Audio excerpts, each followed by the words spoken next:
اگر کوئی اتنا ہی کر لے، اللہم اغفر لی واختر لی ولا تکلنی الی اختیاری، اللہم خیر لی واختر لی ولا تکلنی الی اختیاری، ظہر کی نماز کے بعد 12 بار اس کو پڑھ لیا کرے، بس 12 بار، تو اس کو آئندہ آنے والے اس کا ایک ٹھیک اندازہ ہونا شروع ہو جائے گا اب کیا ہونے والا ہے۔ یہ عوام الناس کے لیے ہے، یہ کوئی بھی پڑھ لے۔ اعلیٰ حضرت نے تو خیر اس کو الوظیفۃ الکریمہ میں جو ہے نا بیان کیا ہے اس کو، تو جو قادری رضوی ہو اس کے لیے تو اجازت ہے۔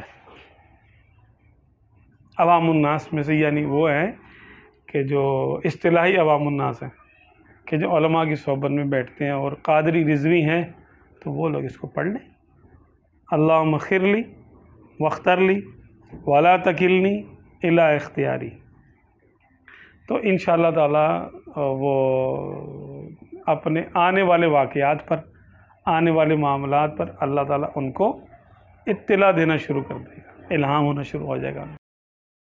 شرط یہ ہے کہ حلال کھائیں اور سچ بولیں، دو چیزیں ضروری ہیں، صدق مقال اور عقل حلال، حلال کھائیں اور سیدھی بات کریں، جھوٹ نہ بولیں، کیونکہ یہ دو باتیں ہیں نا، یہ ہر قسم کی روحانیت کو تار تار کر دیتی ہیں۔ یہ حرام کا کھانا اور جھوٹ کا بولنا، دھوکہ دینا، چکر بازی کرنا، پچھلی مرتبہ ہم نے اس پہ بات کی تھی کافی۔ جیسے یہ جو 12 دفعہ پڑھنا ہے، اس کے لیے قادری رضوی ہونا ضروری ہے؟